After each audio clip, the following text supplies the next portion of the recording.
Nggak apa-apa. Saya sambil nyetir, Pak. Ya, nggak apa-apa. Ya, Pak. Mangga, Kang Diki, Pak Kiai, kita mulai ya, insya Allah. Boleh. Kang Diki, mangga, silakan dibuka. Assalamualaikum warahmatullahi wabarakatuh. Waalaikumsalam warahmatullahi wabarakatuh. Alhamdulillahirabbil alamin wa bihi nasta'in ala umuri dunya waddin wal alihi washabihi ajmain. Amma ba'du. Alhamdulillah, puji dan syukur kita panjatkan kehadirat Allah Subhanahu wa taala karena berkat taufik dan hidayahnya kita semua dapat kembali mengadakan acara kajian online Madrasah Ukhuwah. Tak lupa sholawat dan salam semoga seluruh curah kepada junjungan alam Habibana wa syafi'ana Rasulullah Muhammad sallallahu alaihi wasallam, kepada sahabatnya, tabi'in wal tabi'atnya, sampai kita sebagai umatnya. Amin ya Allah ya rabbal alamin.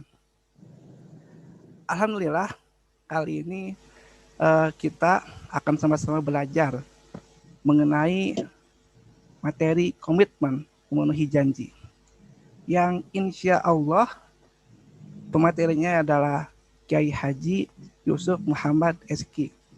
Beliau adalah pimpinan Ponpes Darul Quran di Bandung.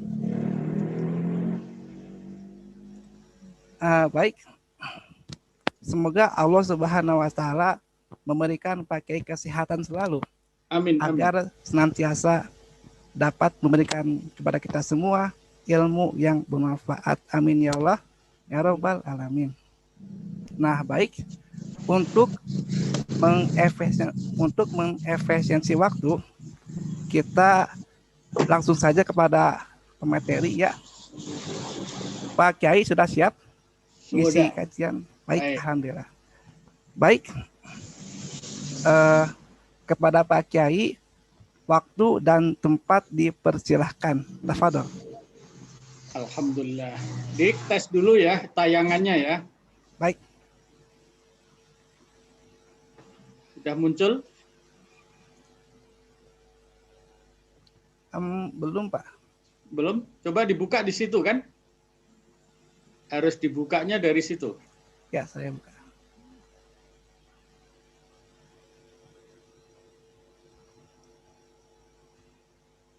Assalamualaikum.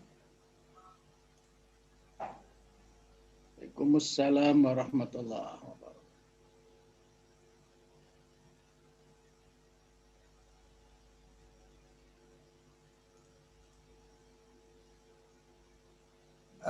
Belum ada Pak di sini. Tes dulu ya. Ya, siap. Coba. Nah, sudah? Sudah ada Pak, alhamdulillah. Sudah ya? Ya. Sudah.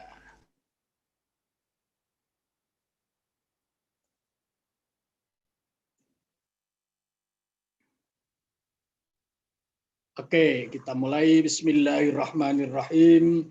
Assalamualaikum warahmatullahi wabarakatuh.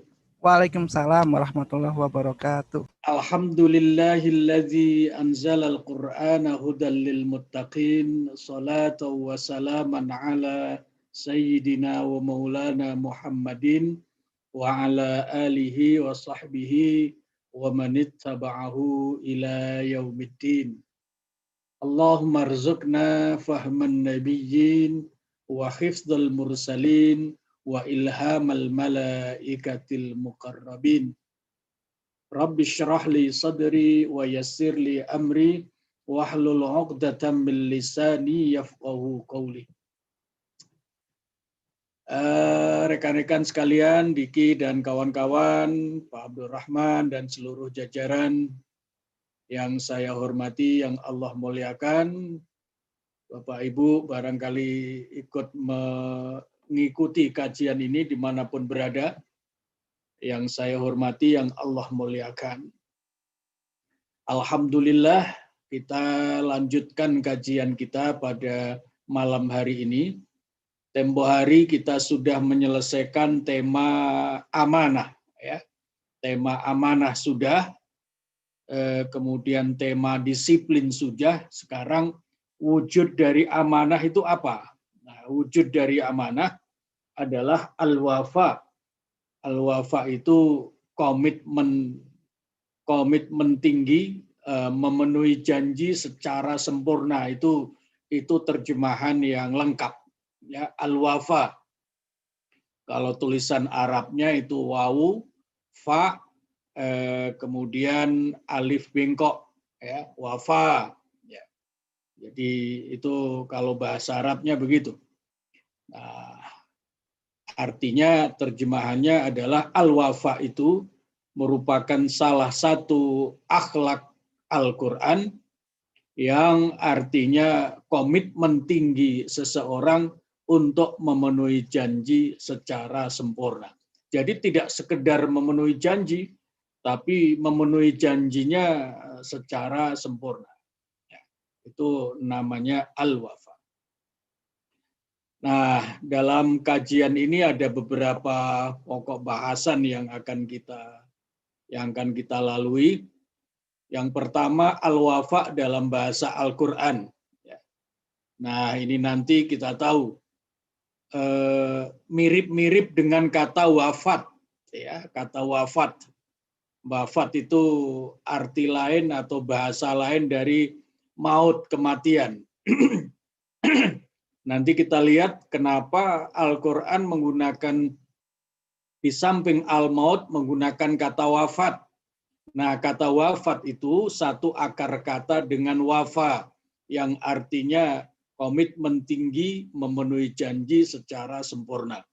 Kenapa al-wafa yang satu akar kata dengan wafat itu lalu kemudian kalau al-wafa itu artinya komitmen tinggi memenuhi janji secara sempurna, tapi secara bahasa digunakan kata al-wafa, derivasinya adalah wafat, itu untuk arti maut. Nah, nanti kita lihat kenapa Al-Quran menggunakan begitu. Kemudian yang kedua, al-wafa itu pemenuhan janji secara sempurna oleh Allah Subhanahu wa Ta'ala. Jadi kalau begitu al-wafa ini boleh dikatakan akhlaknya Allah, sifatnya Allah, perbuatannya Allah. Ya. Allah itu maha memenuhi janjinya secara sempurna. Nanti di dalam ayat-ayat Al-Quran itu tidak ada satu butir debu pun janji Allah yang tidak terpenuhi. Nah, ini nanti bedanya dengan manusia. Ya. Manusia suka mengurangi pemenuhan janjinya, tapi Allah Subhanahu wa Ta'ala tidak pernah sama sekali. Nah, mengurangi pemenuhan janji itu bagian dari perilaku kezaliman. Padahal Allah tidak pernah berbuat zalim, tetapi Allah adalah sangat sayang, sangat adil, dan sangat amanah memenuhi janjinya secara sempurna. Nah, karena al-wafa itu nanti merupakan sifat Allah, akhlak Allah, maka yang paling pertama meneladaninya adalah pasti para rasul. Oleh karena itu nanti akan kita bahas bahwa al-wafa juga sebagai akhlak para rasul. Para rasul itu adalah teladan orang-orang beriman, utamanya para sahabat. Oleh karena itu nanti juga kita temukan bahwa para sahabat itu selalu memiliki komitmen tinggi untuk memenuhi janjinya secara sempurna. Nah, kalau kita sudah punya cermin seperti itu, Allah sifatnya al-wafa, para rasul sudah menteladaninya, sahabat-sahabat yang lalu demikian tinggi komitmennya memenuhi janji secara sempurna. Nah, kita sebagai generasi kekinian, bagaimana kita sikap al-wafa kita? Nah, nanti kemudian terakhir kita lihat al-wafa ini dalam berbagai aspek seruan Al-Quran. Aspek-aspek mana yang diserukan oleh Al-Quran untuk kita penuhi, untuk kita respon dengan sifat dan sikap serta karakter al-wafa. Itu pokok bahasan nanti yang akan kita lalui. Dik, nanti kalau ada yang tanya, interrupt ya. Kalau ada yang tanya di tengah jalan, boleh silakan, tidak masalah. Ya. Baik, Pak. Ya. Yang pertama, al-wafa dalam kajian bahasa. Al-wafa'u itu artinya itmamul ahdi wa ikmalus syarti. Al-wafa itu tadi sudah saya sampaikan, itu artinya adalah pemenuhan janji secara sempurna. Ya. Komitmen tinggi memenuhi janji secara sempurna. Itu al-wafa. Nah, kalau dalam dunia bisnis orang punya komitmen tinggi untuk memenuhi janjinya, maka pasti dia akan dipercaya oleh customernya. Kalau seorang pebisnis sudah memperoleh kepercayaan dari customernya, maka dijamin bisnisnya akan terus maju dan berkembang. Nah, itu sebabnya Al-Quran mengajarkan sifat al-wafa, agar orang-orang beriman memperoleh kepercayaan, sehingga apapun yang dilakukan termasuk dakwah-dakwahnya itu memperoleh anutan, memperoleh sambutan, memperoleh respon, memperoleh syiar yang baik. Nah, jadi al-wafa dalam bahasa Al-Quran. Ya. Kata al-wafa digunakan oleh Al-Quran dalam bentuk kata wafat. Jadi wafa, al-wafa sama wafat itu satu akar kata dari asal kata bahasa Arab yang terdiri dari waw, fa, dan ya, wafa. Nah, kemudian kata al-wafa yang perubahannya menjadi wafat itu digunakan oleh Al-Quran untuk arti kematian. Maka dalam bahasa kita, di samping meninggal dunia, di samping mati, di samping maut, ada juga yang halus itu wafat. Setelah wafat, ya, dengan tenang, fulan, bla bla bla, wafat, ya, wafat. Nah, al-maut, kematian disebut al-wafat, yang artinya pemenuhan secara sempurna. Kenapa maut disebut dengan bahasa dan istilah wafat? Sementara wafat itu sama dengan al-wafa, komitmen tinggi memenuhi janji secara sempurna, sebab seseorang yang wafat itu, yang mati itu, berarti dia telah memenuhi masa hidupnya secara sempurna. Masa hidup yang dimaksud, bukan ibadah, bukan yang lain-lain. Ya. Masa hidupnya sudah dilalui dengan sempurna. Karena apa? Prinsipnya kematian seseorang itu tidak bisa diajukan dan tidak bisa dimundurkan. Tepat waktu, tepat detik. Idza jaa ajaluhum la yastakhiruna sa'atan wa la yastaqdimun. Kalau sudah sampai waktunya, wafat itu tidak bisa dimajukan maupun dimundurkan. Nah, karena seperti itu, ya, oleh karena itu maka maut itu dikatakan wafat, yang artinya pemenuhan secara sempurna. Sebab apa? Sebab orang yang wafat itu berarti telah memenuhi jatah hidup, masa hidup yang Allah berikan secara sempurna. Nah, di dalam Al-Quran, tadi sudah saya sampaikan dalam mukadimah, dalam Al-Quran itu kata wafat menunjukkan arti maut. Di mana saja, di mana ayat mana saja yang menunjukkan hal itu, antara lain di surat Al-An'am ayat 61. Wa huwal qahiru fawqa ibadih wa yursilu alaikum hafazah hatta idza jaa ahadakumul maut tawaffadhu rusuluna wa hum la yufarritun.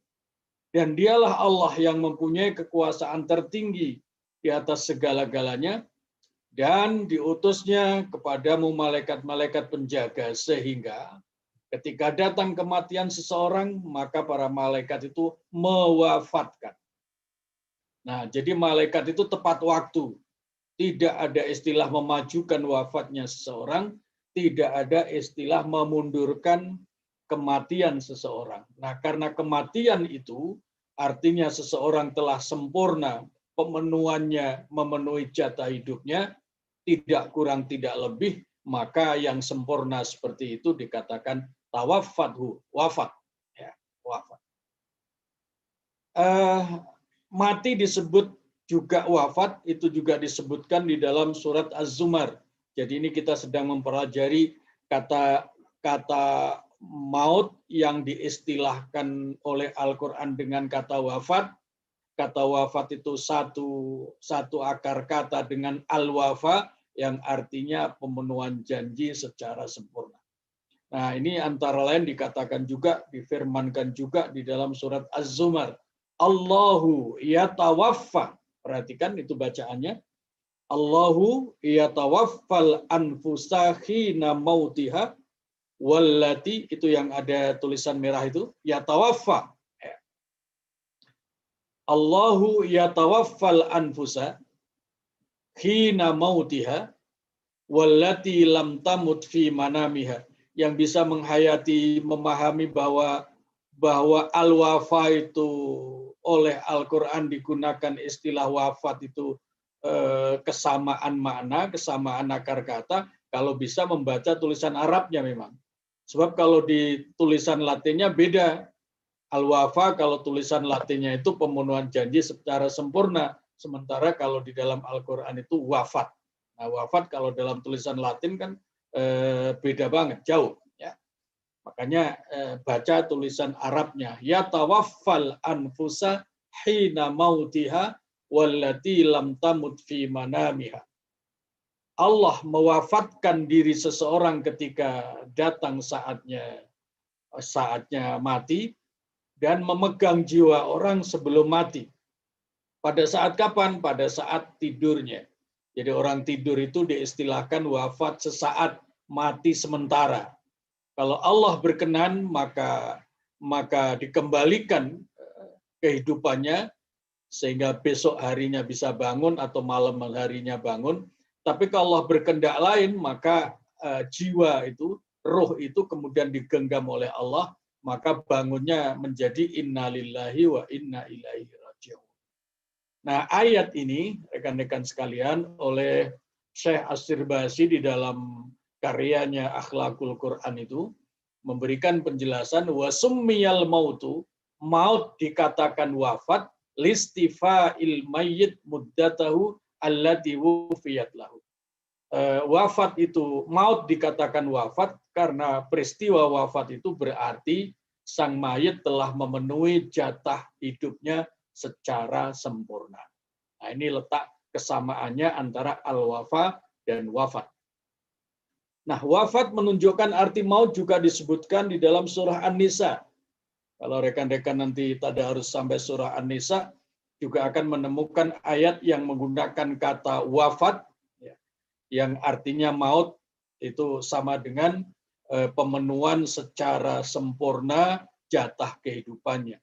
Innalladzina tawaffahumul malaikah. Itu nanti di surat An-Nisa ayat 97. Masih kita lihat di dalam surah Muhammad juga ada kata wafat.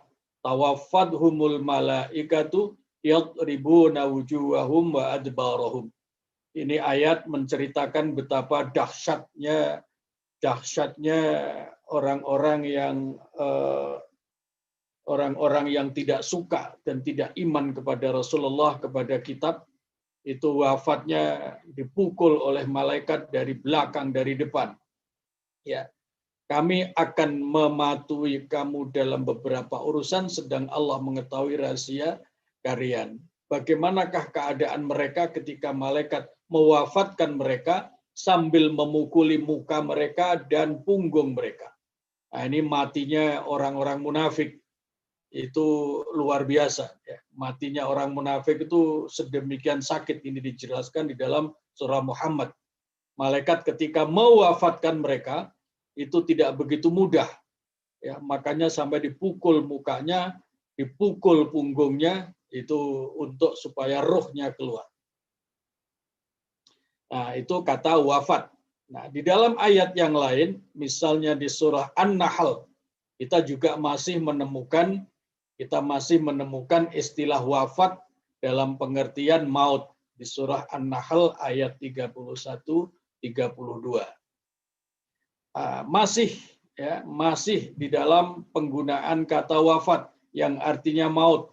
Ini di dalam surah Ali Imran, Rabbana innana sami'na munadiyan yunadi lil iman an aminu bi rabbikum fa amanna rabbana faghfir lana dzunubana wa kaffir anna sayyi'atina. Nah, itu yang ditulis milah wa tawaffana, dan wafatkanlah kami wahai Allah beserta orang-orang yang banyak berbakti kepada Allah Subhanahu wa ta'ala. Tawaffana, wafat sama dengan al-wafat. Cuman bedanya Al-wafa pemenuhan janji secara sempurna, sementara wafat artinya peristiwa kematian.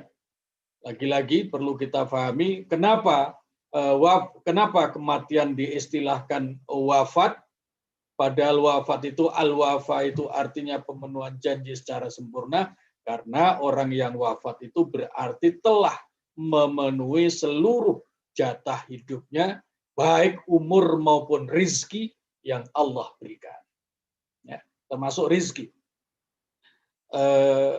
Dalam sebuah hadis dijelaskan, sering saya sampaikan, Allah tidak akan mewafatkan seorang hamba, seorang manusia, seorang hambanya, sebelum seluruh jatah rizkinya diserah terimakan.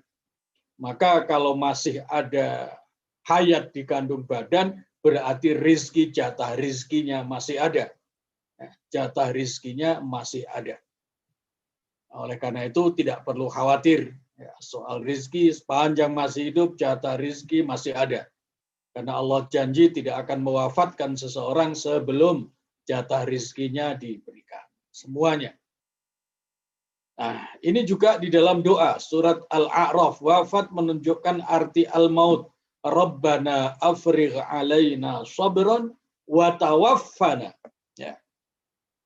Wahai Allah, limpahkanlah kesabaran kepada kami dan wafatkanlah kami dalam keadaan tas muslim, berselah diri. Wa tawaffana, wafatkanlah kami. Ya. Kemudian ini juga masih di dalam surat Yusuf ayat 101, setelah Nabi Yusuf menyelesaikan tugas-tugasnya seluruhnya, maka beliau bermunajat kepada Allah, Rabbi qad ataitani minal mulki wa 'allamtani min ta'wilil ahadits fatiras samawati wal ard anta waliyyi fid dunya wal akhirah tawaffani. Itu yang saya tulis merah itu.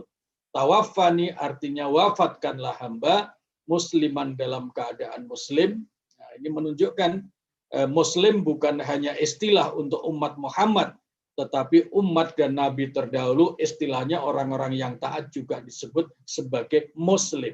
Ya, ini contohnya ayat di dalam surah Yusuf ayat 101. Tawaffani musliman. Wahai Allah, wafatkan hamba sebagai muslim, wa alhiqni bis salihin, dan perjumpakanlah kami, pertemukan kami dengan orang-orang yang saleh. Nah, itu istilah apa? Istilah wafat digunakan oleh Al-Quran dalam arti maut. Nah, yang wafat itu sendiri satu akar kata dengan al-wafa yang artinya komitmen tinggi, memenuhi janji secara sempurna. Orang yang maut diistilahkan dalam bahasa Al-Quran wafat, yang artinya pemenuhan secara sempurna, karena orang yang wafat itu berarti dia telah sempurna menjalankan jatah umurnya dan telah sempurna menerima seluruh rezeki yang Allah siapkan untuknya. Nah, itu dalam kajian bahasa ya, dalam kajian bahasa. Sekarang mari kita lihat rekan-rekan. Kita lihat sekarang bahwa al-wafa itu merupakan sifat Allah. Allah al-wafa. Allah itu maha memenuhi janjinya secara sempurna. Al-wafa merupakan pemenuhan sempurna janji Allah Subhanahu wa taala terhadap makhluknya. Allah Subhanahu wa taala itu maha memenuhi janji secara sempurna kepada makhluk. Mari kita lihat. Itu di dalam surah At-Taubah. Surat At-Taubah ayat 11. Ayat ini unik. Allah menggunakan istilah jual beli. Innallaha ashtara minal mu'minina anfusahum wa amwalahum bi anna lahumul jannah. Sesungguhnya Allah membeli harta dan jiwa orang-orang beriman itu Allah beli bi anna lahumul jannah, Allah beli dengan surga. Nah, jadi istilah jual beli seolah-olah kita memang menjual. Nah, kalau kita menjual sebagai seorang penjual, maka barangnya harus betul-betul menarik bagi pembelinya. Apalagi sang pembeli ini pembeli yang luar biasa, pembeli yang tidak punya batas tawaran sedikit pun. Artinya apa? Penawaran yang diberikan sangat tinggi. Ini kalau dalam bahasa bisnis kita, seolah-olah orang berkata, saya punya uang sekian miliar, maka kamu bisa membuatkan apa dengan uang ini? Saya tidak akan tawar, saya akan beli seluruhnya. Itulah Allah Subhanahu wa Ta'ala. Ini menarik di surat At-Taubah ayat 11. Innallaha ashtara minal mu'minina anfusahum wa amwalahum bi anna lahumul jannah.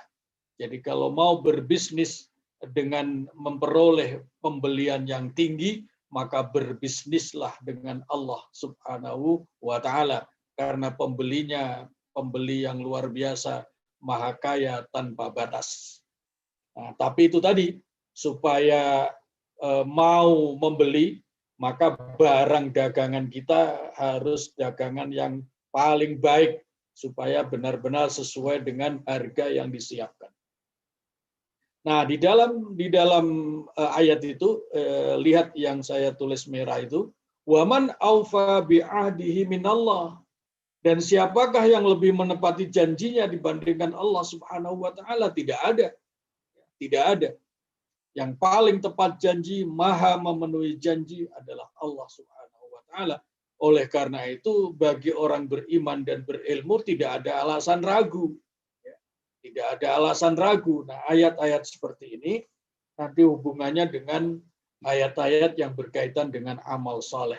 Misalnya saja di dalam surah Al-Kahfi, innal ladzina amanu wa 'amilus salihati kanat lahum jannatul firdausi nuzula. Orang-orang beriman dan beramal saleh itu sudah disediakan, sudah disiapkan oleh Allah, dibeli dengan surga Firdaus. Nah, oleh karena itu tinggal bagi orang beriman tidak perlu ragu, karena Allah maha memenuhi janji. Allah itu al-wafa, maha memenuhi janjinya. Maka bagi kita yang akan menjual amal kita kepada Allah, yang akan dibeli dengan surga Firdaus itu, iman dan amal kita memang harus iman dan amal yang berkualitas tinggi. Nah, ini luar biasa ayat ini. Waman aufa bi'ahdihi minallah, siapakah yang lebih tepat janji, yang lebih punya komitmen tinggi, memenuhi janji secara sempurna dibandingkan Allah Subhanahu wa Ta'ala. Seruan ayat-ayat seperti inilah yang kemudian berkaitan dengan sabda Rasulullah sallallahu alaihi wasallam, takhallaku bi akhlaqillah. Berakhlaklah kalian semua seperti akhlaknya Allah Subhanahu wa Ta'ala.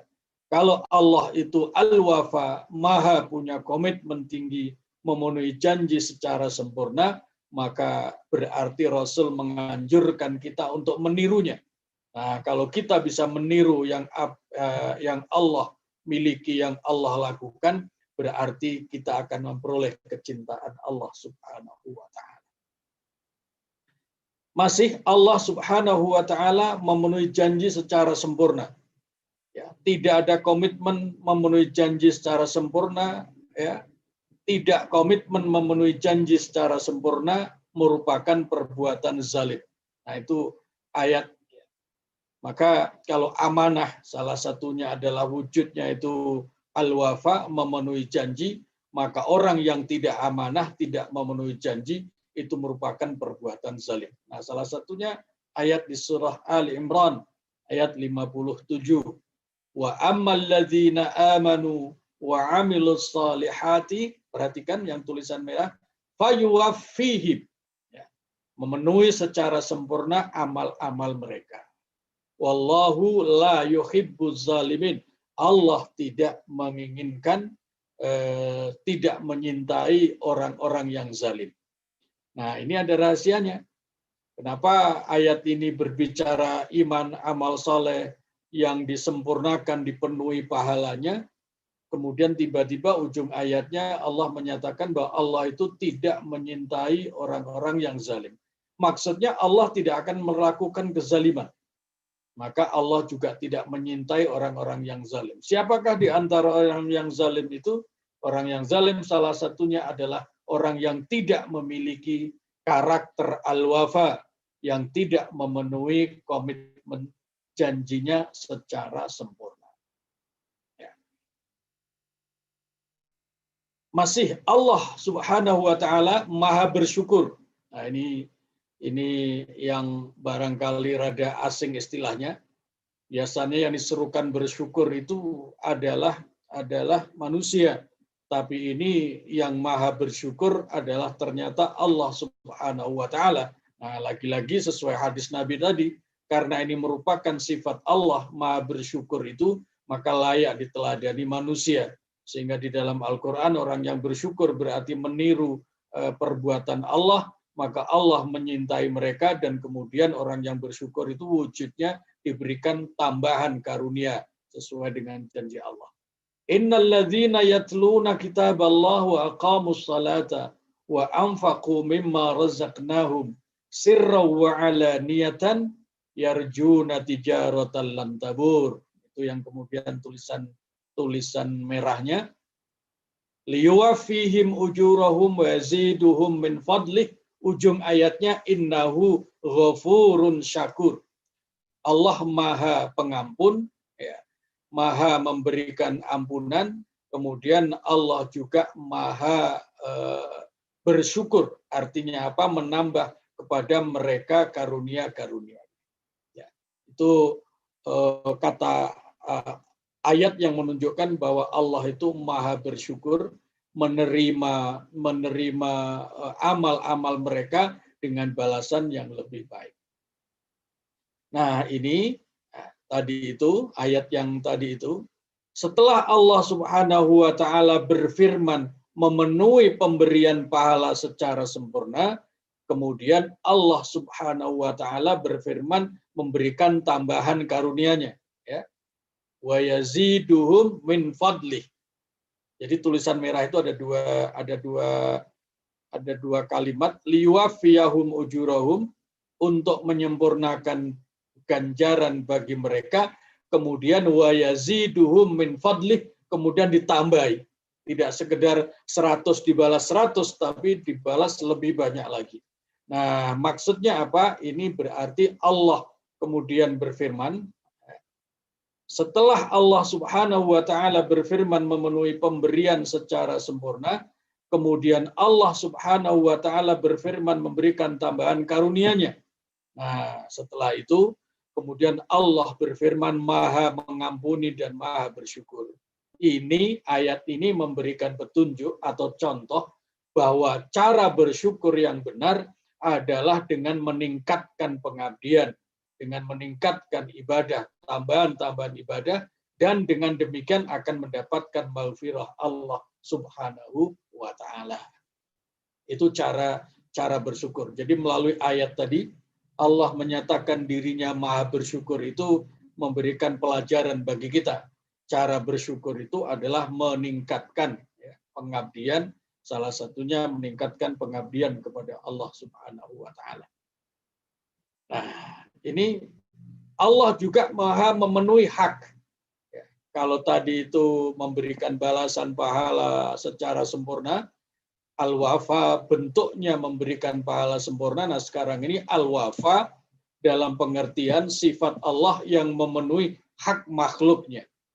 Wattaqu yauman turja'una fihi ilallah tsumma tuwaffa kullu nafsin ma kasabat wa hum la yuzlamun. Ya. Dan peliharalah dirimu, wattaqu. Jadi kata takwa itu artinya memelihara diri. Pelihara diri dari mana? Supaya tidak terkena azab Allah Subhanahu wa taala. Yauman turja'una fihi ilallah tsumma tuwaffa. Ya, kemudian masing-masing diberi balasan yang sempurna terhadap apa yang mereka lakukan. Wahum la yuzlamun, dan tidak sedikit pun mereka dikurangi hak memperoleh balasannya. Kalau mengurangi berarti Allah zalim, padahal Allah tidak pernah zalim. Maka seluruh amal manusia akan Allah sempurnakan balasannya kelak di kemudian hari. Ini yang ayat-ayat yang model begini, ini yang mestinya menjadi targhib, menjadi spirit, menjadi penyemangat bagi kita sekalian untuk menunjukkan keimanan kita kepada Allah Subhanahu wa taala. Kalau membaca ayat-ayat seperti ini kemudian tidak lahir semangat untuk meningkatkan ibadah, itu sama dengan tidak mempercayai janji Allah. Tidak sama dengan tidak mempercayai janji Allah Subhanahu wa taala. Allah Subhanahu wa taala juga Maha memenuhi haknya makhluk di samping ayat tadi, di samping ayat surat Al-Baqarah ayat 281, juga di dalam surah Ali Imran ayat 161. Wa ma kana linabiyyin ayyaghull. Tidak mungkin seorang nabi itu berkhianat dalam urusan harta rampasan perang. Wa may yaghlul ya'ti bima ghalla yaumal qiyamah.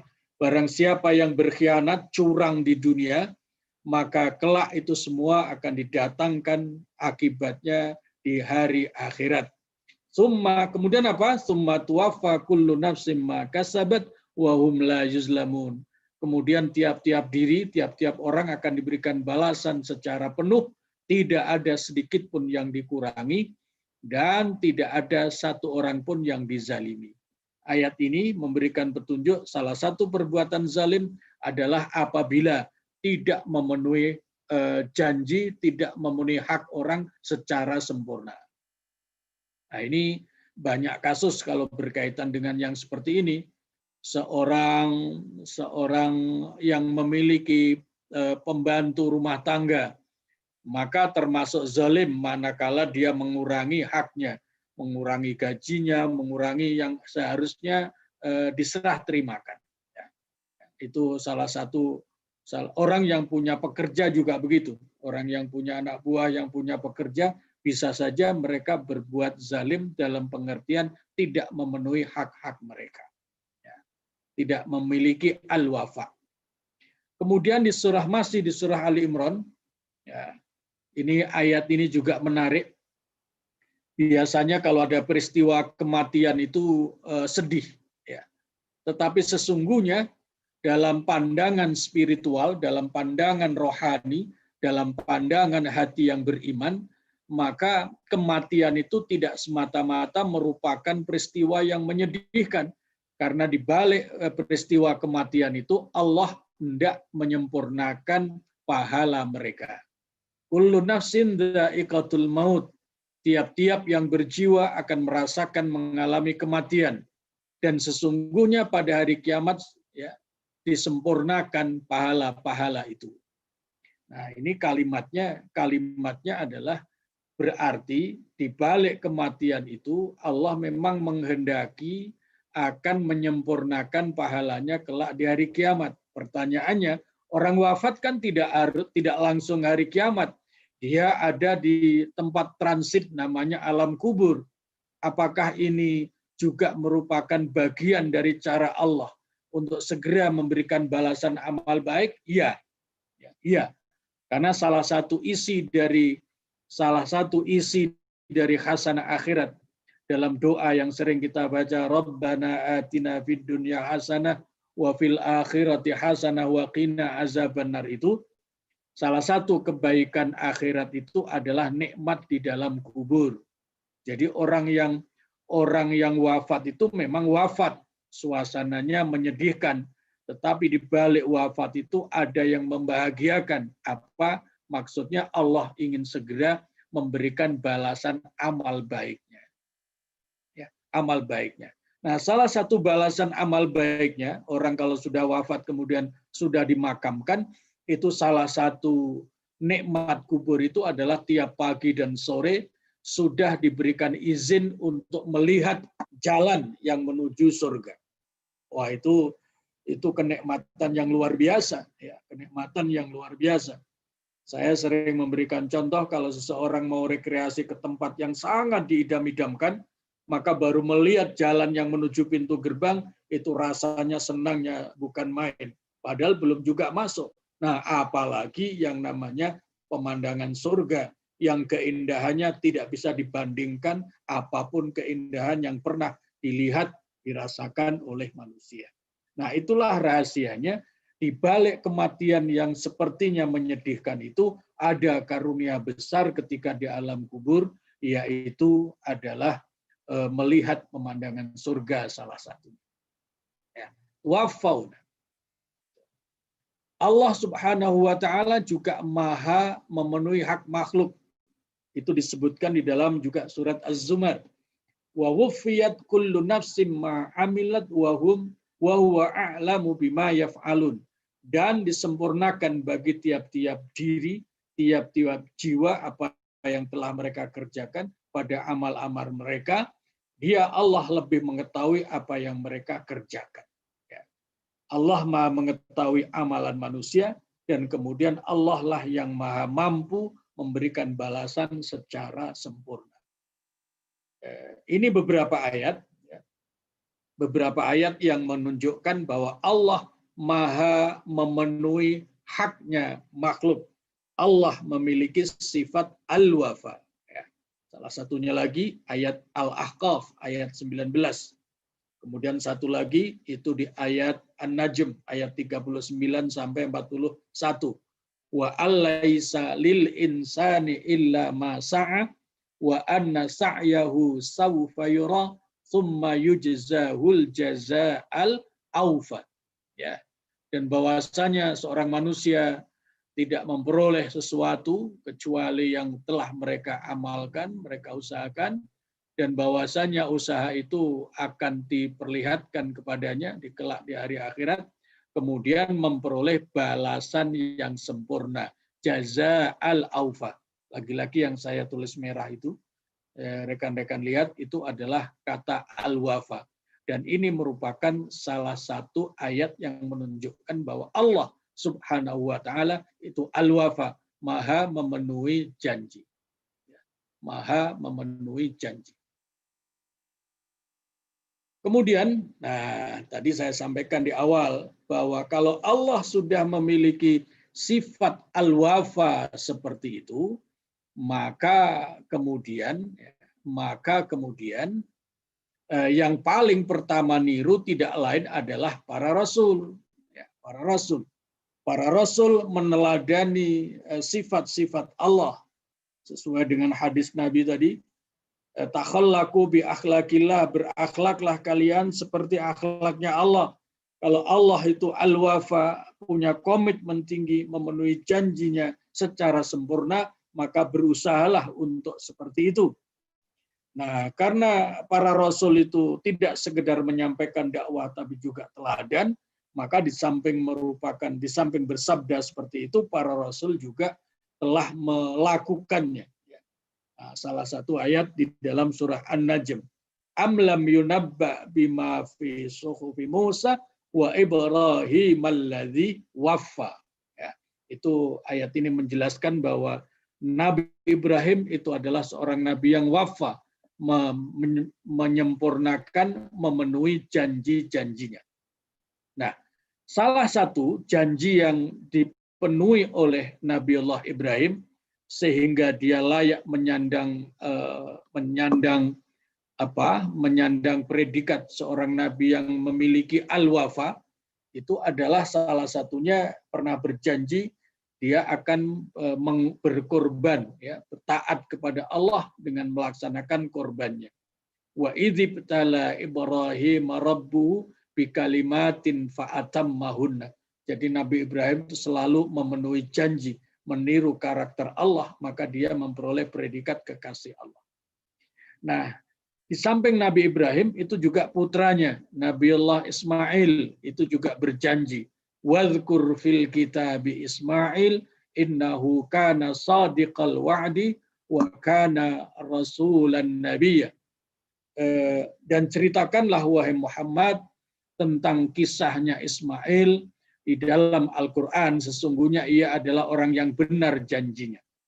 Jadi ini sama dengan al-wafa, berjanji. Apa janjinya? Nah, janji Nabi Ismail itu ketika dia akan dijadikan korban oleh bapaknya. yang disebutkan di dalam surat As-Saffat ayat 102 sampai 105. Nah, ayat itu kan memberikan gambaran bahwa Nabi Ibrahim memberitahukan kepada putranya Ismail, ya, wahai anakku, aku diperintahkan oleh Allah untuk menjadikanmu sebagai korban. Apa jawaban Nabi Ismail? Hai bapakku, kerjakanlah apa yang diperintahkan kepadamu. Insya Allah, ya, insya Allah engkau akan melihatku sebagai orang yang sabar. Ini janji. Janjinya Nabi Ismail akan menghadapi perintah Allah ini dengan penuh kesabaran, dan itu dipenuhi. Mereka inilah para rasul yang merupakan contoh bahwa mereka memiliki al-wafa. Nah, setelah para rasul meneladani akhlak Allah al-wafa, maka kemudian para sahabat. Ya, kemudian para sahabat. Nah, ini disebutkan di dalam surah Al-Ahzab. Ya, di dalam surah Al-Ahzab. Minal mu'minina rijalun sadaqu ma'ahadullah alaih. Faminhum man qada nahbahu wa minhum man yantazir wa ma baddalu tabdila. Liyajziyallahu as-sadiqina bisidqihim wa yu'adzibal munafiqina in syaa'a aw yatuba alaihim innallaha kana ghafurar rahim.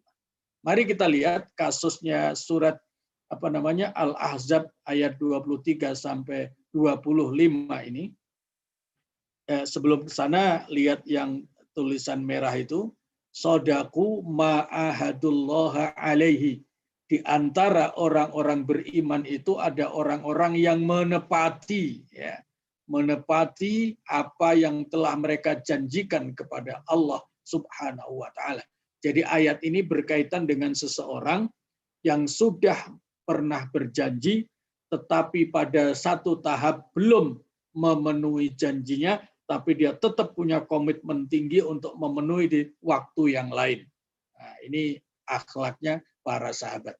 Mari kita lihat ayat 23 ini, 23 sampai 25 surat Al-Ahzab ini diturunkan berkenaan dengan sikap mulia sahabat Anas bin Nadhr.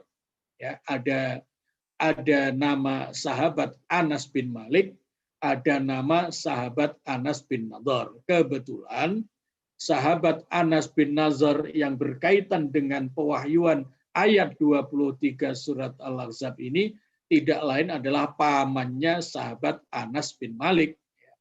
Ini kebetulan. Saya ulangi, ayat 23 surat Al-Ahzab tersebut diturunkan berkenaan dengan sikap mulia sahabat Anas bin Nadhr, paman sahabat Anas bin Malik. Apa yang dia janjikan? Sejak masuk Islam, sahabat Anas bin Nadhr ini berjanji ingin ikut berjihad bersama Rasulullah Sallallahu Alaihi Wasallam. Kenapa para sahabat ini demikian ingin kalau Rasul ngajak berjuang, berperang, sebagai jalan terakhir ketika melakukan dakwah, mendapatkan perlawanan itu, lalu terjadi pertempuran. Sahabat itu ingin seperti itu karena mereka yakin betul bahwa jihad fisabilillah itu adalah akan memperoleh surga tanpa batas. Dan itu mereka beriman betul. Karena beriman betul, yang terlihat oleh mereka hanyalah surga. Nyawa dan apapun dianggap tidak ada harganya. Karena memang imannya sudah demikian kuat. Tadi ayat di depan tadi, innallaha ashtara minal mu'minina, ya, Allah membeli dari orang-orang beriman itu, iman dan amalnya dibeli dengan surga. Ini para sahabat yakin betul tentang itu. Makanya mereka sangat bercita-cita ingin bersama Rasulullah ketika ada sebuah pertempuran. Nah, sahabat Anas bin Nadhr ini pernah berjanji, saya akan ikut berjuang bersama Rasulullah Sallallahu Alaihi Wasallam. Tapi ternyata ketika terjadi betul-betul perang Badar, sahabat Anas bin Nadhr ini tidak bisa ikut.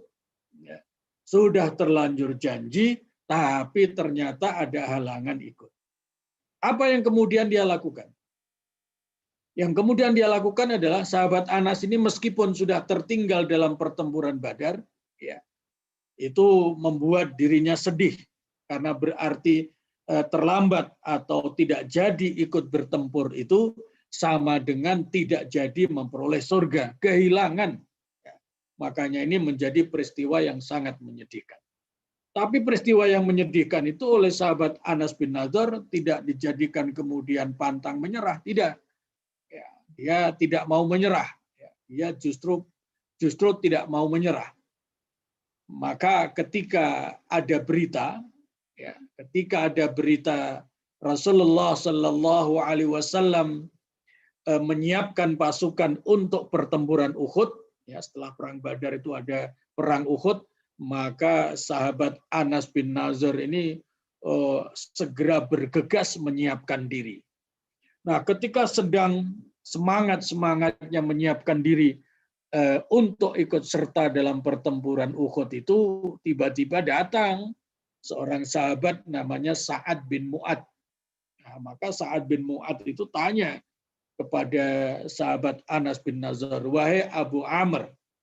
Abu Amr ini nama panggilan dari sahabat Anas bin Nadhr. Mau kemana engkau? Kok begitu sibuk? Ya, sepertinya sangat serius. Mendengar pertanyaan sahabat Sa'ad bin Mu'adz seperti itu, sahabat Anas yang memang sudah menunggu-nunggu ada kesempatan berperang itu, kemudian menjawab, saya telah mencium aroma surga di kaki Gunung Uhud. Nah, ini jawaban yang sangat heroik. Ya. Kemudian sahabat Anas bin Nadhr benar-benar ikut dalam bertempur. Ya, pertempuran benar-benar terjadi dan ternyata beliau gugur sebagai syuhada seperti yang dicita-citakan. Bahkan yang luar biasa untuk ukuran kita sangat mengerikan secara lahiriah, tetapi orang-orang mati syahid walaupun lukanya puluhan, itu bagi mereka adalah tidak masalah karena mereka sadar betul semuanya akan diganti dengan surga. Ketika diperiksa setelah pertempuran usai, ternyata lukanya sahabat Anas bin Nadhr yang gugur sebagai syuhada ini tidak kurang dari 86 luka. Nah, pedang, kena panah, dan lain-lain. Nah, karena peristiwa ada seorang sahabat yang demikian gigih, demikian kuat komitmennya untuk memenuhi janjinya itu, maka turunlah ayat 23 dan 24 surat Al-Ahzab tersebut. Ya, ini namanya asbabun nuzul, sebab turunnya ayat. Ya, itu al-wafa di kalangan para sahabat. Nah, ada kisah juga. Ya, ada kisah juga Rasulullah Shallallahu Alaihi Wasallam itu satu saat juga pernah punya janji dengan seorang sahabat. Ya. Ini menunjukkan betapa Rasulullah SAW punya komitmen sangat tinggi untuk memenuhi janji. Nah, janji dengan sahabat, sahabat minta ketemu di satu tempat. Nah, betul Rasulullah sudah menyanggupi. Apa yang terjadi? Rasulullah betul-betul ada di tempat itu nunggu sahabat yang ingin ketemu. Nah, celakanya sahabat yang minta waktu untuk ketemu dan sudah ditetapkan di satu tempat itu, dia ternyata lupa. Ternyata dia lupa setelah 3 hari baru ingat. Wah, tempo hari saya pernah berjanji minta ketemu Rasulullah SAW. Maka kemudian yang sudah 3 hari lewat ini, sahabat yang minta ketemu itu betul-betul datang ke tempat yang ditentukan. Apa yang terjadi? Ternyata memang Nabi nunggu di tempat itu. Nah, ini yang luar biasa. Yang luar biasa. Nunggu sampai 3 hari di satu tempat karena memang sudah janji. Sementara yang minta ketemu malah lupa. Nah, ini satu pelajaran yang luar biasa. Bahwa Rasulullah SAW betul-betul memiliki, memberikan teladan, memberikan contoh, punya komitmen tinggi, memenuhi janji. Nah, oleh karena itu ditiru oleh para sahabat. Bagaimana orang-orang bertakwa? Orang-orang bertakwa tentu saja dianjurkan, diserukan untuk meniru akhlaknya Rasulullah SAW. Dalam hal ini adalah akhlak al-wafa, karakter al-wafa, memenuhi janji secara sempurna. Nah, ini disebutkan di dalam surah Ali Imran. bala man aufa, ya, ada kata aufa di situ, bala man aufa bi ahdihi wattaqa fa innallaha yuhibbul muttaqin. Ya, bahwa sesungguhnya sebenarnya orang-orang yang menepati janji yang dibuatnya, ya, ayat ini ada 3 penggal kalimat. Pertama, man aufa bi ahdihi, orang yang memenuhi janjinya secara sempurna. Kemudian ada kata wattaqa dan takwa. Nah, ini menunjukkan bahwa salah satu kriteria orang bertakwa itu adalah dia punya komitmen tinggi untuk memenuhi janjinya. Ini pemaknaan dari rangkaian kata. Kalau sudah begitu, orang yang punya komitmen memenuhi janji secara sempurna, dengan demikian dia termasuk orang-orang yang bertakwa, fa innallaha yuhibbul muttaqin, maka orang seperti itu layak mendapatkan kecintaan Allah Subhanahu wa taala. Jadi, kalau ingin menjadi hamba yang dicintai Allah, maka bertakwalah.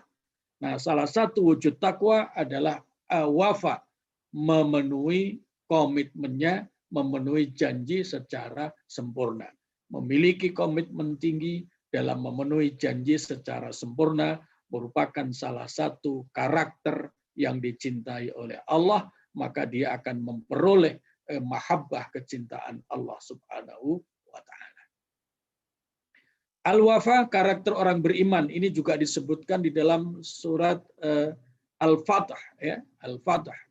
Innal ladzina yubayyi'unaka innama yubayyi'unallah yadullahi fawqa aydihim faman nakatha fa innama yankusu ala nafsihi wa man awfa bima ahada alaihullah fasayu'tihi ajran azima. Ya, ini al-wafa merupakan karakter orang-orang beriman, meneladani keteladanan utama para rasul, dan lebih dari itu, orang beriman yang memiliki karakter al-wafa berarti meneladani, mencontoh sifatnya Allah Subhanahu wa taala. Dan dengan begitu berarti memenuhi seruan Rasul, takhallaku bi akhlaqillah. Berakhlaklah kalian seperti akhlaknya Allah Subhanahu wa taala. Nah, di samping karakter orang bertakwa, karakter orang beriman, al-wafa itu juga merupakan karakternya ulul albab, ya, ulul albab. Afaman ya'lamu annama unzila ilaika mir rabbikal haqq kaman huwa a'ma innama yatadzakkaru ulul albab.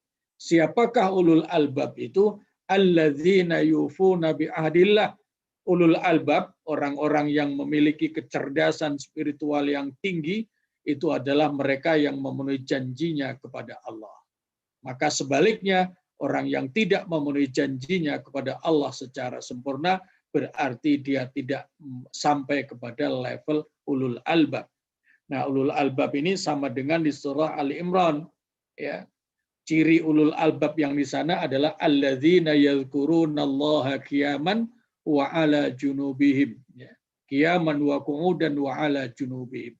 Di sana karakter ulul albab itu mereka yang senantiasa berpikir dan berzikir, ya, menggunakan, memanfaatkan kemampuan maksimal intelektualitas dan spiritualitasnya untuk mengamati ciptaan-ciptaan Allah sehingga menghadirkan sebuah kesadaran Rabbana ma khalaqta hadza batila. Itu sama dengan di sana. Nah, sekarang yang terakhir adalah seruan di dalam Al-Quran tentang al-wafa ini. Yang pertama, al-wafa ini ternyata karakter yang Allah serukan kepada semua manusia. Buktinya apa? Pada Bani Israel itu juga disuruh memiliki al-wafa. Ya Bani Israel, uzkuru ni'matallahi alaikum, ni'mati allati an'amtu alaikum wa aufu bi'ahdi. Ya. Wa aufu bi'ahdi ufi bi'ahdikum wa iyaya farhabu. Ya. Wa iyaya farhabu. Wahai Bani Israel, sadarilah, ingat-ingatlah, rasakanlah nikmat-nikmatku yang telah aku berikan kepada kalian. Dan kemudian penuhilah janji-janji kalian. Kalau kalian memenuhi janji, maka aku lebih bisa memenuhi janji untuk kalian. Nah, itu firman Allah kepada Bani Israel. Berarti apa? Karakter al-wafa ini berlaku menjadi karakter yang terpuji bagi semua manusia. Tidak hanya umat Muhammad, tapi juga para nabi, para rasul, dan umat-umat sebelumnya. Kemudian seruan al-wafa ini juga terhadap janji. Perhatikan di dalam Al-Qur'an, di dalam surah Al-Maidah ayat 1. Ya ayyuhalladzina amanu aufu bil uqud. Wahai orang-orang beriman, ya, wahai orang-orang beriman, penuhilah akad-akad kalian. Penuhilah janji-janji kalian. Nah, ini menunjukkan memang janji manusia itu sangat banyak. Janjinya kepada Allah untuk beribadah secara ikhlas dan bertauhid kepada Allah. Janjinya kepada Rasulullah untuk meneladani. Janjinya kepada manusia itu sangat banyak. Maka Allah menyerukan, penuhilah janji-janji kalian. Ini sama dengan bersikaplah al-wafa terhadap janji-janji yang sudah kalian buat. Kalau tidak memenuhi, maka termasuk khianat. Khianat itu bagian dari kezaliman. Ya, bagian dari kezaliman. Nah, di samping janji tadi, kata pemenuhan janji, al-wafa, juga Allah serukan untuk dalam hal, ini ada ayat surat Al-Hajj. Ini ada dua yang diserukan di sini, yaitu memenuhi nazar, ya, kemudian memenuhi pelaksanaan tawaf fil baitil atiq, ya, di sekeliling rumah yang tua. Nah, yang dimaksud rumah tua itu adalah Ka'bah, ya, karena di dalam Al-Quran disebutkan inna awwala baitin wudi'a linnas lalladzi bi Bakkah. Jadi pertama kali rumah yang Allah bangun untuk manusia sebagai media ibadah kepada Allah adalah yang ada di Bakkah, yaitu Ka'bah itu. Ya, Ka'bah itu. Nah, ini seruan untuk memenuhi nazar, ya, memenuhi nazar, kemudian seruan untuk bertawaf. Ini tadi masuk poin seruan-seruan dalam berbagai jenis yang ada di dalam Al-Quran. Kemudian al-wafa juga Allah serukan berkaitan dengan pengelolaan harta anak yatim. Ya, harta anak yatim. Salah satu kebiasaan orang-orang Arab jahiliyah dahulu itu, dia sangat mengincar menikahi seorang yang ditinggal wafat suaminya, ya, tetapi dipilih yang punya banyak harta. Ini salah satu kebiasaan. Jadi ada kebiasaan mereka mau menikahi janda-janda yang kaya, padahal mereka punya anak. Tapi biasanya yang diincar hanya hartanya saja. Mereka lupa bahwa harta itu salah satu bagiannya adalah miliknya anak yatim. Maka karena kebiasaan tidak baik itu, lalu kemudian turunlah ayat seperti ini. Wala taqrabu malal yatim illa billati hiya ahsan. Ya, jangan kamu dekati harta anak yatim itu kecuali dengan cara yang terbaik sesuai dengan syariat Allah. Nah, ini dengan kata-kata jangan mendekati, apalagi makan, apalagi memanfaatkan, yang namanya mendekati saja tidak boleh. Ini artinya sebuah kalimat yang lebih tajam. Mendekat saja tidak boleh, apalagi mengambil, apalagi memanfaatkan, memakan, dan lain-lain. Ini ada seruan tentang pengelolaan harta anak yatim. Yang kedua, di dalam ayat ini, salah satu aspek yang Allah serukan untuk punya al-wafa adalah al-kail wal mizan. Ya. Dan sempurnakanlah takaran dan timbangan yang adil. Nah, ini artinya apa? Al-wafa juga berlaku dalam dunia bisnis, dalam dunia dagang. Orang yang berdagang tidak boleh mengurangi timbangan, tidak boleh mengurangi ukuran. Kalau dagangnya dagang beras, maka timbangannya harus pas. Kalau sedang jual beli tanah, maka ukuran luas lebarnya harus tepat, tidak boleh dikurangi. Kalau sedang jualannya adalah kain, bahan pakaian, maka juga tidak boleh ada yang dikurangi. Nah, termasuk kata-kata wa idza qultum fa'dilu. Kalau berkata-kata juga yang adil. Ya. Berkata-katalah yang adil, tepat pada penggunaannya, ya. Tidak boleh lebih, tidak boleh kurang. Apalagi kalau sedang memberikan kesaksian. Nah, yang saya tulis di belakang itu, merah itu, wa bi ahdillahi aufu. Perhatikan dengan baik, itu kalimat artinya, dan terhadap janji-janji kepada Allah maka penuhilah. Pertanyaannya menjadi begini, di depan itu, ya, wa auful kaila, di depan itu Allah menyerukan agar manusia memenuhi takarannya, timbangannya, ukurannya ketika berbisnis. Tapi di belakang Allah menyerukan supaya memenuhi janjinya kepada Allah. Nah, ini artinya apa? Artinya janji sesama manusia itu hakikatnya adalah berjanji kepada Allah. Nah, maka kalau seseorang mengkhianati manusia, tidak tepat janji sama dengan mengkhianati Allah. Mengapa? Karena Allah menciptakan manusia tidak untuk dikhianati, tetapi untuk dimuliakan dan ditepati janjinya.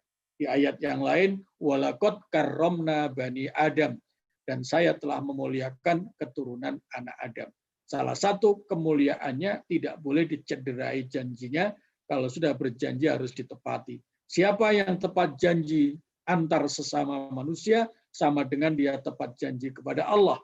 Dan sebaliknya siapa yang mengkhianati janjinya kepada manusia, itu sama halnya berkhianat kepada Allah Subhanahu wa Ta'ala. Itu makna ayat. Nah, ke belakang ini sama, ada penyempurnaan timbangan dalam bisnis dan lain-lain. Nanti dibaca lebih lanjut di dalam surah Al-A'raf ayat 85. Kemudian Hud, surat Hud ayat 85 juga begitu. Wa ya qaumi auful mikyal wal mizan. Ya, wahai kaumku, sempurnakalah takaran dan timbangan yang adil. Ya, dan timbangan yang adil. Kemudian seruan al-wafa juga memenuhi sumpah. Wa aufu bi ahdillahi idza ahadtum. Jadi orang yang bersumpah itu sama dengan dia berjanji kepada Allah, maka dia harus memenuhi dengan sempurna. Ya. Saya kira itu materi yang bisa saya sampaikan pada malam hari ini. Nah, terakhir, ya, bagian akhir, komitmen tinggi memenuhi janji itu adalah karakternya orang beriman. Karakternya para rasul, karakternya orang beriman, karakternya orang bertakwa, karakternya ulul albab, karakternya para sahabat. Maka bagi yang tidak punya komitmen ada akibatnya. Akibatnya dia menjadi orang munafik. Ayatul munafiki salasun. Orang munafik itu cirinya 3. Kalau berkata-kata dusta, kalau janji tidak tepat, ya, kalau diberikan amanah dia khianat. Nah, orang munafik itu termasuk orang fasik, orang yang berbuat dosa. Ini di dalam surat At-Taubah ayat 67. Innal munafiqina humul fasikun. Orang-orang munafik itu termasuk kelompok orang fasik. Jadi orang fasik belum tentu munafik, tapi kalau orang munafik sudah pasti fasik. Nah, kemudian apa akibatnya? Akibatnya bermunafikan itu siksanya paling pedih. Tadi sore dalam kajian juga disebut-sebut innal munafiqina fid darkil asfali minan nar walan tajida lahum nasira. Ini mengerikan. Orang-orang munafik itu mendapatkan tempat neraka paling bawah dan tidak akan pernah memperoleh pertolongan. Ini luar biasa, ya. Nauzubillah min dzalik. Itu akibat munafik. Akibat munafik yaitu salah satunya karena tidak tepat janji, tidak punya al-wafa. Bagaimana nasibnya orang fasik? Orang fasik itu artinya dia sadar perbuatannya salah, kemudian nanti berbuat dosa lagi, sadar baik lagi, begitu bolak-balik. Nanti siksanya juga begitu. Ya. Orang-orang fasik, orang-orang munafik itu kalau sudah masuk neraka, mereka pengen keluar. Tapi begitu sampai pinggirnya neraka, cemplungkan lagi. Begitu mau keluar, cemplungkan lagi sambil dicaci maki, zuku adzaban naril ladzi kuntum bihi tukadzibun. Rasakan sekarang siksa yang pedih yang dulu kamu dustakan. Nah, saya kira Itu materinya, Dik. Nah, kalau ada pertanyaan silakan, masih ada waktu berapa kira-kira? Masih ada waktu 12 menit ya, sampai jam 9. Baik, Silakan. Pak. Ya, Syukur jazakallah materinya Pak Kiai. Nah, baik, yang ingin bertanya bisa langsung raise hand atau di komen. Nah, Ya. di sini sudah ada satu pertanyaan dari Tantra. Ya. Izin bertanya, Pak. Ya. Jika ada kaum yang belum terjamah atau mendapat dakwah Islam, atau mereka belum pernah dengar agama Islam, bagaimana nasib mereka setelah wafat? Baik. Itu ya pertanyaannya. Ya, Pak. Kalau betul-betul belum mendapatkan dakwah, ya, belum pernah mendapatkan dakwah, belum mengetahui dan lain sebagainya, nanti begitu wafat tetap dalam fitrahnya, ya kembali ke rumah surga. Ya, makanya terus siapa yang bertanggung jawab? Yang bertanggung jawab para ulama, para kiai, para ajengan, para ustadz, para pendakwah yang berkewajiban untuk mendakwai mereka. Tapi memang salah satu syarat orang itu harus berislam adalah kalau sudah mendapatkan dakwah. Ya. Makanya orang-orang yang belum mendapatkan dakwah itu tidak harus berislam. Nah, ini sama dengan orang-orang yang hidup pada zaman setelah Nabi Isa, kan ratusan tahun tuh. Ratusan tahun itu kemudian baru hadir Rasulullah Shallallahu Alaihi Wasallam. Maka orang-orang yang belum pernah mendapatkan dakwah ketika itu ya tidak berdosa, walaupun sepertinya dia melakukan perbuatan yang dosa. Ya. Itu orang yang belum dapat dakwah. Ada lagi? Belum ada Pak yang bertanya. Baik. Ya. Kalau belum ada, kita akhiri. Baik. Ya, kita akhiri. Baik. Kita akhiri dengan doa. Mudah-mudahan kajian kita ini paling tidak menambah ilmu kita, menambah pengetahuan kita yang bersumber dari Al-Quran. Karena apa? Al-Quran ini adalah manual booknya kehidupan. Ya. Manual booknya kehidupan. Kita memiliki kewajiban 5 hal pokok terhadap Al-Quran, mengimani Al-Quran, membaca dengan benar dan baik, mendalami, memahami isinya, kemudian mengamalkan petunjuk-petunjuknya. Yang kelima adalah mendakwahkan dan mewariskan Al-Quran. Maka kajian-kajian akhlak Qurani, kajian tematik akhlak Qurani ini menjadi bagian dari pemenuhan tugas kita sebagai Muslim terhadap Al-Quran, dan lebih dari itu, maka ilmu kita bisa bertambah. Dalam hal ini kita bisa mengetahui apa itu al-wafa setelah amanah, setelah hijrah, kemudian setelah disiplin, kemudian bentuknya al-wafa. Nah, pertanyaannya adalah al-wafa itu pemenuhan janji secara sempurna. Lalu kapan pemenuhan itu?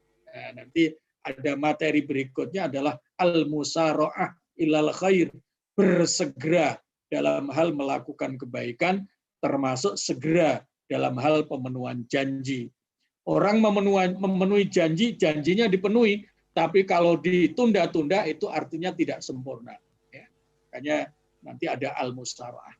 Baik, kita akhiri dengan doa. Permisi Pak, Ya. ada yang lesen di sini. Ya. Ada yang lesen bertanya.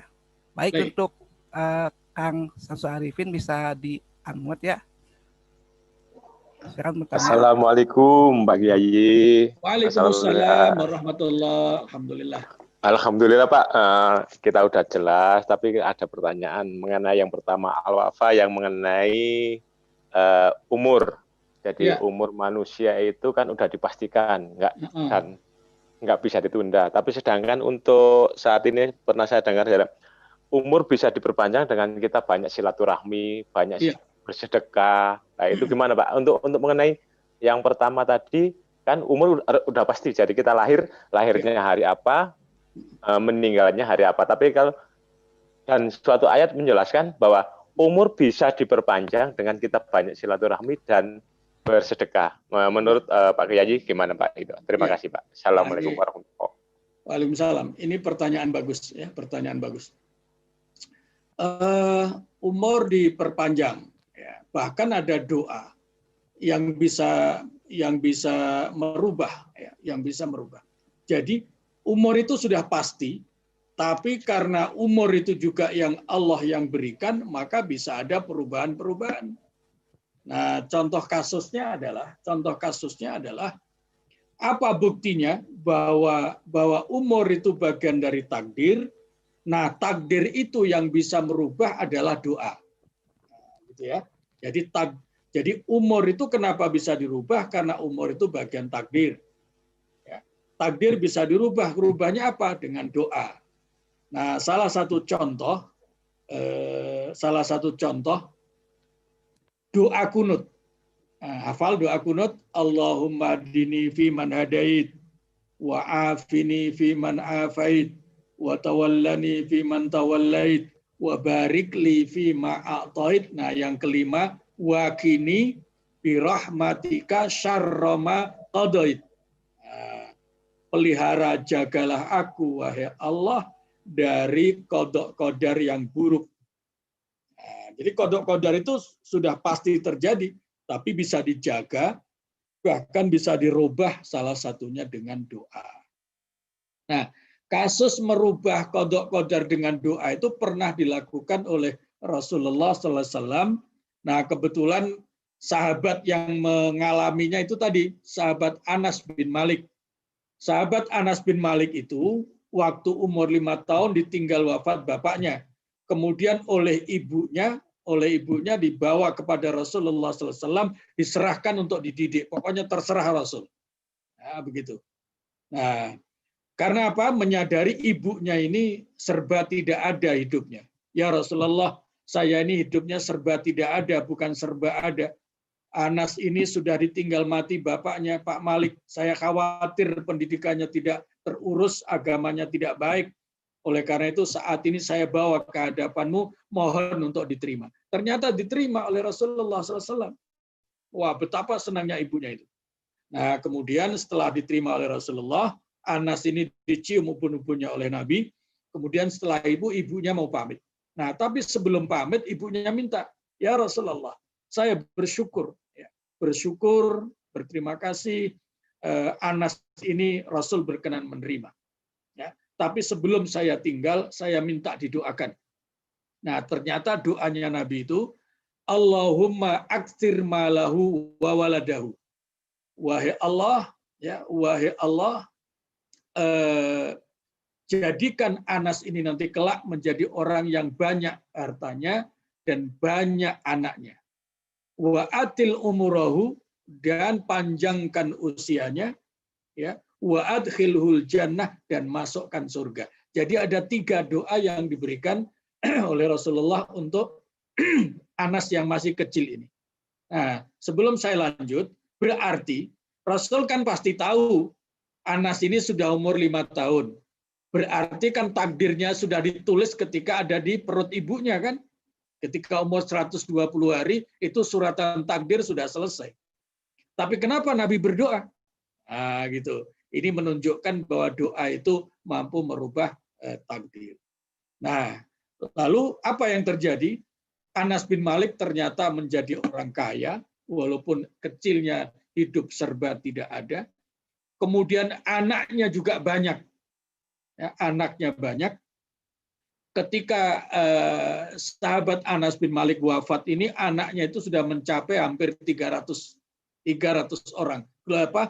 Keluarga besarnya itu. Nah, kemudian usianya juga panjang. Usianya hampir 100 tahun, hanya kurang 3 bulan saja. Ini artinya semua doa Nabi tadi itu dijabah oleh Allah Subhanahu wa Ta'ala. Berarti apa? Qadha qadar bisa dirubah dengan doa. Makanya Nabi kemudian bersabda, la yaruddul qada illa doa, wa la yaruddul qadar illa doa. Yang tidak ada yang mampu merubah qadha dan qadar kecuali doa. Bahkan bukan usaha, tapi doa. Makanya jangan, kalau diminta sumbangan tidak bisa nyumbang uang, jangan bilang minimal saya sumbang doa lah. Jangan. Doa itu tidak minimal, tapi doa itu adalah sesuatu yang utama. Jangan dikatakan doa itu lebih rendah dibandingkan sumbangan harta. Tidak. Doa itu jauh lebih menentukan dibandingkan upaya fisik dan harta. Nah, maka berkaitan dengan pertanyaan tadi, memang qada qadar itu bisa dirubah. Salah satunya dengan silaturahim dan lain-lain. Sehingga ada sebuah doa, Allahumma tawil a'marana fis sihhati wal afiyah. Wahai Allah, panjangkan usia kami dalam keadaan sehat wal afiyah. Wa tawil a'marana fin najahi was sa'adah. Panjangkan usia kami dalam sukses dan bahagia. Wa tawil a'marana fil ibadati wal khairi was salamati wa husnil khatimah. Panjangkan usia kami ya Allah, senantiasa istiqamah dalam ibadah, senantiasa dalam kebaikan, dan senantiasa dalam keselamatan. Dan kalau sudah saatnya tiba harus kembali, maka berikan husnul khatimah. Nah, itu salah satu doanya. Saya kira demikian, mudah-mudahan menjadi tambahan ilmu dan semangat bagi kita. Begitu, Dik. Siapa tadi yang tanya? Satu lagi, Pak Ustadz, Pak Kiai, bisa Pak? Boleh. Pak, tadi untuk mengenai, tadi ada di wafak mengenai atau ciri-ciri orang yang munafik, kan ada 3. Kalau bicara, berbohong, janji nggak ditepati, dan satu lagi tadi ini ya, berkhianat atau kalau dikasih amanah tidak amanah. Nah, ini Pak, kalau kita menghadapi misalkan ada tanda-tanda tersebut, doa apa yang perlu kita baca? Pertama, keduanya, seumpama kita ada teman kita yang kayak gitu, apa yang harus kita lakukan? Nah, itu Pak, mohon pencerahan Pak. Terima kasih Pak. Tadi yang pertama yang doanya doa apa? Doa menghindari hal-hal yang tersebut Pak, menghindari untuk kita munafik gitu Pak. Iya. Yang pertama doa yang untuk menghindari hal-hal yang munafik itu, kalau untuk kemunafikan orang supaya kita tidak menjadi korbannya orang-orang munafik. Karena munafik itu bagian dari kezaliman, maka kita bisa berdoa seperti yang dicontohkan di dalam Al-Quran, Rabbi najjini minal qaumiz zalimin. Wahai Allah, selamatkanlah kami dari perilakunya orang-orang zalim. Zalim itu apa saja? Ya, zalim itu apa saja, termasuk di dalamnya adalah bermunafikan. Karena perilaku orang munafik ini memang menjengkelkan, tidak mengenakkan, mengorbankan kita. Nah, kemudian kalau doa untuk kita supaya terhindar dari kemunafikan, tentu saja mohon kepada Allah untuk menjadi hambanya yang saleh. Nah, Rabbi ja'alni minas salihin, boleh. Wahai Allah, jadikan hamba termasuk orang-orang yang saleh. Boleh juga dengan sepenggal doa, Rabbi ja'alni minal muhsinin. Wahai Allah, jadikan selalu saya termasuk orang-orang yang ihsan. Itu juga penggalan-penggalan doa, satu kata dalam doa yang luar biasa. Ya. Itu kalau untuk diri kita. Kalau untuk orang lain supaya kita tidak terkena perilaku, terkena jadi korban orang munafik tadi. Rabbina jini minal qaumiz zalimin. Boleh juga Rabbina jini minal qaumil mufsidin. Mufsidin. Artinya orang-orang yang membuat kerusakan. Di dalam awal surat Al-Baqarah itu, salah satu ciri orang munafik itu kan membuat kerusakan. Wa idza qila lahum la tufsidu fil ardi qalu innama nahnu muslihun. Kalau mereka diserukan, jangan membuat kerusakanlah kalian orang munafik, bikin kacau balau dalam masyarakat. Mereka malah mengatakan, loh, yang saya lakukan ini justru yang terbaik. Kalian ini kuper, nggak tahu bahwa ini yang terbaik dan seterusnya. Maka doanya bisa Rabbina jini minal qaumil mufsidin. Karena orang-orang munafik itu dinyatakan oleh Allah sebagai kaum perusak. Kaum perusak itu orang-orang munafik, maka kita mohon perlindungan jangan sampai kena imbas dan korbannya orang-orang yang merusak, yaitu orang munafik. Nah, itu untuk yang soal doa. Nah, kalau kita menghadapi teman-teman seperti itu, ya layak kita dekati, layak kita tunjukkan, layak kita nasihati, ya, kita dekati. Karena apa? Orang munafik itu luar biasa. Sesama manusia dia merusak, dan ancaman hukumannya sangat dahsyat. Oleh karena itu kalau kita melihat kawan kita bermunafikan, kita dekati atas dasar rasa hormat dan sayang kepada dia. Itu bagian dari dakwah yang sangat penting. Demikian. Baik, syukron Kang Kiai. Ya. Nah, berhubung waktunya sudah jam 9, Oke. Mungkin ini adalah akhir acara kita hari ini. Insya Allah kita akan ketemu lagi di pertemuan selanjutnya dengan tema yang berbeda. Iya. Semoga kita semua dapat istiqomah. Amin, amin, dan juga amin. Semoga Pak Kiai selalu diberi kesehatan oleh Allah Amin, SWT, amin, amin, amin. agar senantiasa memberikan kita ilmu yang bermanfaat. Ya. Baik, kita tutup acara ini dengan membaca hamdulillah bersama-sama. Alhamdulillahirabbil alamin. Dan doa majelis. Subhanakallahumma wa bihamdika asyhadu an la ilaha illa anta astaghfiruka wa atubu ilaik. Baik, akhir kata. Wassalamualaikum warahmatullahi wabarakatuh. Waalaikumsalam warahmatullahi wabarakatuh.